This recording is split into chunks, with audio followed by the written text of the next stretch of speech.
again, just repeating what I said, it is great, in order to prepare a table for somebody. It is great being a service to somebody, because when you serve people, it builds a different type of relationship. And that's the relationship that you want. When you humble yourself, it builds a different type of relationship.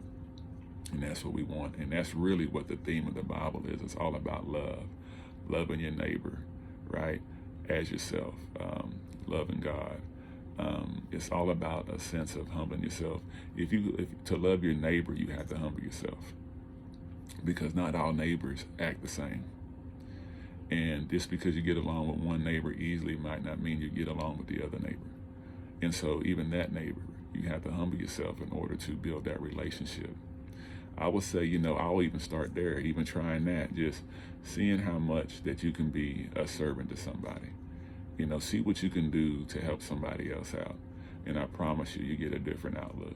You'll get the respect and the honor and the things that you deserve, because in the spirit realm, when you serve people, it just comes with the territory. It just comes with it. So me telling it to you is one thing. You actually doing it, you can see the revelation of the story. When we do what the scriptures say, we can actually see the revelation. We can see things change in our lives.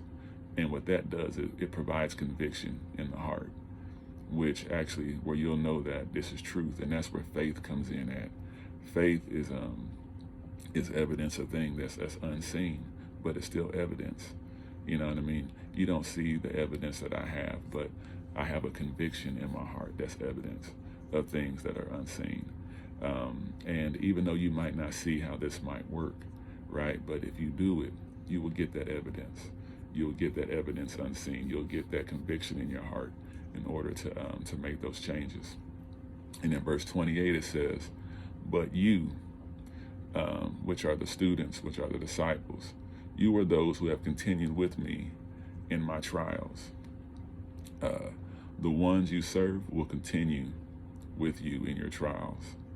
When you serve people, when husbands serve their wives, when you go through things, your wife will be there. But if you're ruling with an iron fist and you go through trials, it might not be so good. That's just, take it from me. Take it from the scriptures, take it from other married men. When you serve, when you're in a company and you serve the people who are under you, when things get rocky, and things will get rocky, those will be the same people there to hold you up. And that's how this works. Lording over others exposes you to judgment. When you lord over others, when you rule with an iron fist, it exposes you to judgment, because now because things ain't gonna go your way all the time. Things are gonna mess up. Things are gonna happen. And the first they're gonna be doing is looking at you and blaming you. You know what I mean? But if you go in with the act of service, if you go in humble and you go in serving people, when things get rocky, you're going to have a lot of people on your side. A lot of people don't know this, but Jesus had trials.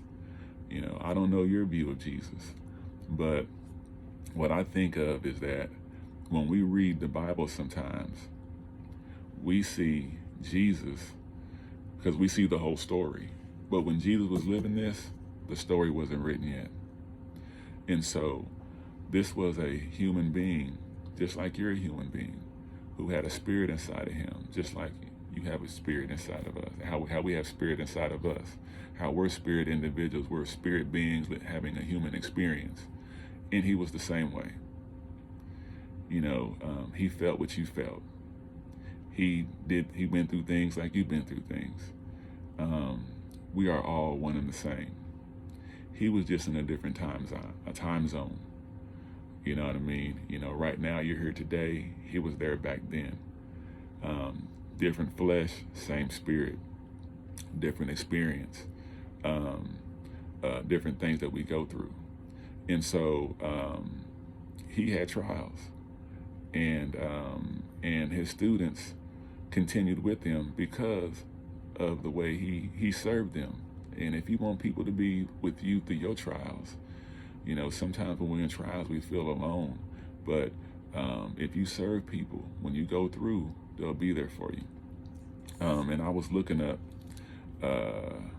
you know, this word trials, and I was looking up in the Hebrew, and I'm just going to go over some things in here. It says, an enticement to sin, temptation, whether arising from the desire or from an outward circumstance. You know, he experienced that. These are when I read these, you'll know these are the same things that you experience. And these are things that we can overcome. We don't have to be subject. We don't have to let these things rule over us. We have the power on the inside, just like Jesus, to rule over it. You know, there's really no excuses. You know, and again, it's all about humbling yourself. Hopefully, you know, I'm doing a great act of service. Hopefully I'm laying out a table that you're able to eat on, that you're able to understand, and hopefully make changes to your life, you know, and rule with and rule better. And also just to let you know that this person, Jesus, is just like you. You know, pray to God, the Father, just like you. Had to humble himself, just like you. And if we follow what he done, we can achieve even greater things, as he said today. An internal temptation to sin, of the temptation by which the devil sought to divert Jesus, the Messiah, from his divine purpose. There's something out there trying to divert you from your divine purpose. You have a divine purpose, and there's something out there that is trying to stop you and divert you. But you don't have to be subject to it. You can rule over that. Of the condition of things or a mental state by which we are enticed to sin or to a lapse from the faith of holiness. Adversity, affliction, trouble sent by God and serving to test or prove one's character of faith and holiness. You're going to have some trials that's going to test you to see if you're faithful.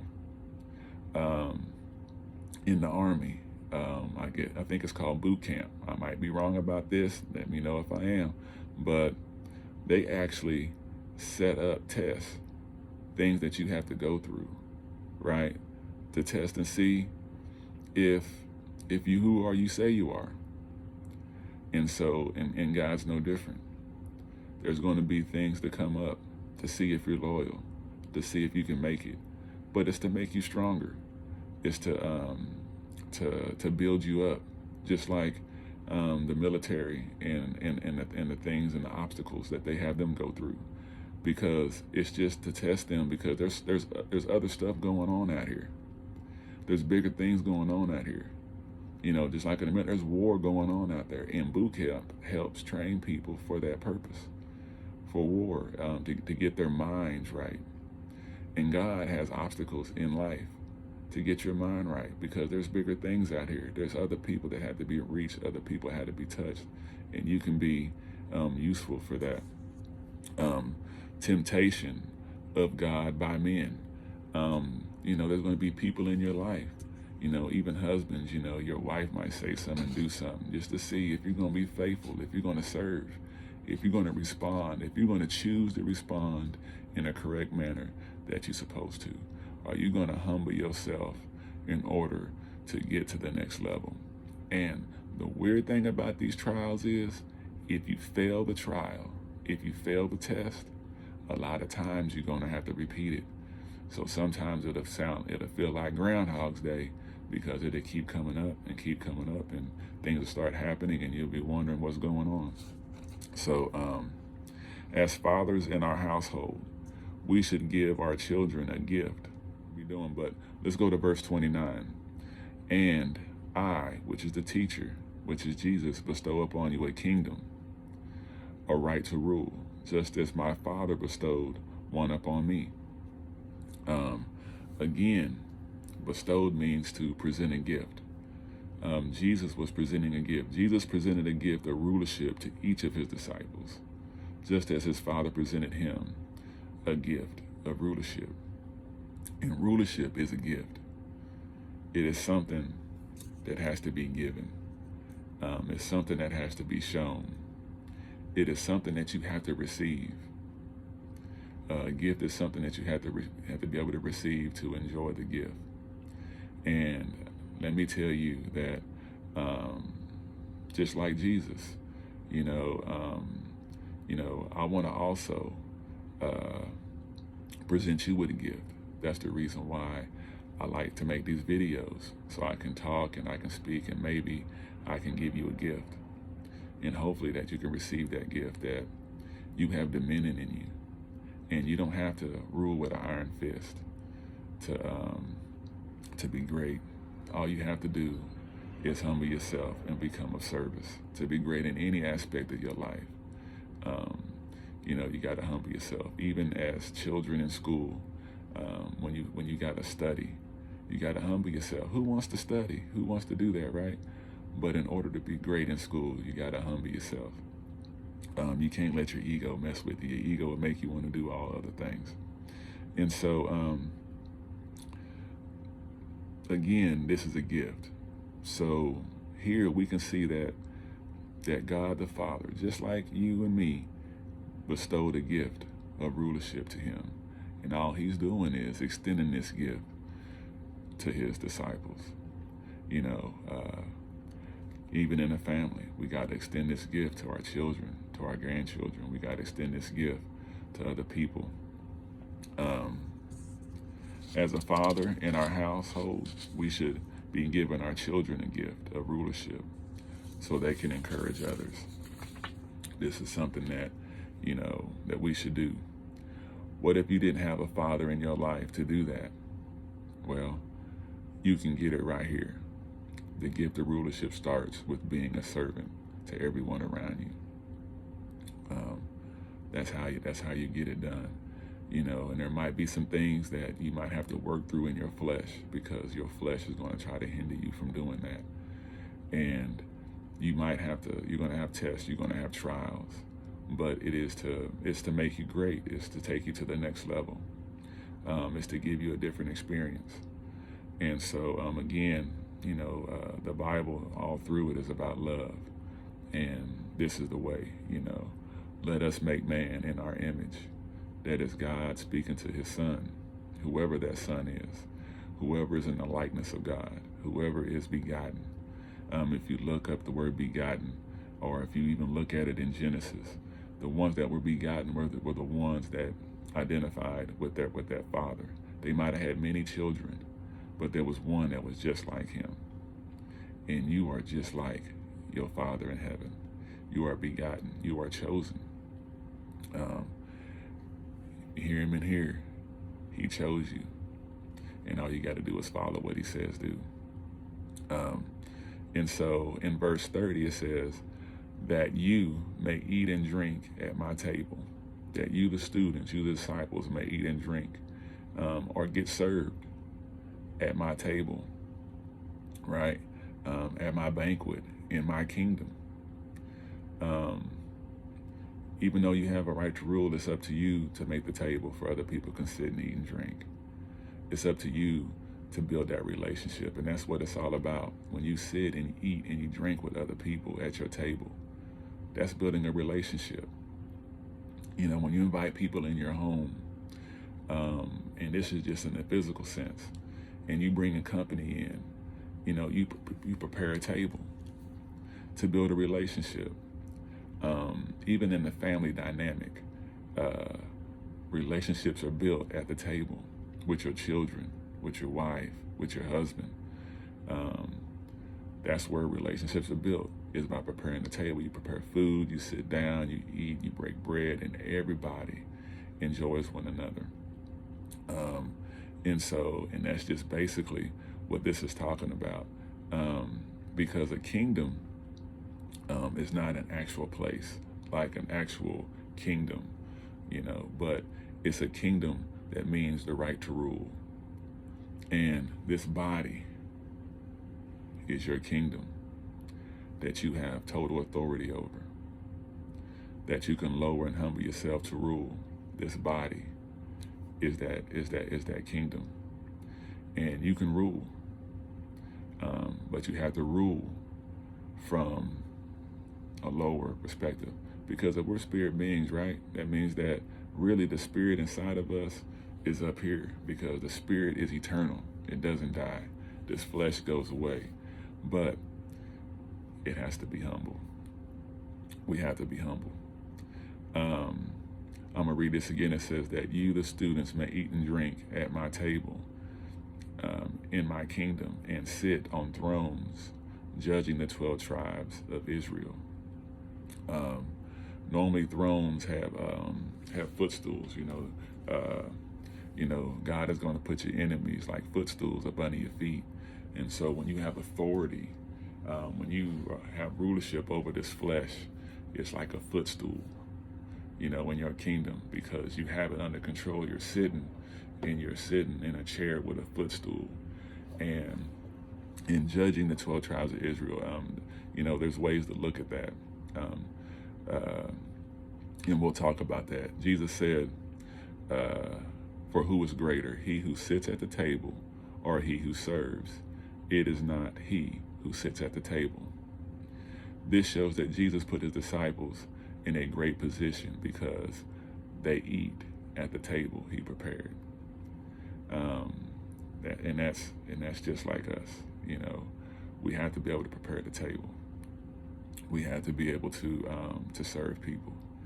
And even though Jesus is who he was, even though he was the more mature one out of the group, and you might be the more mature one out of the group, you might be spiritually mature out of the group, but you being spiritually mature, it's your responsibility to set the table so people can eat and have authority at your table.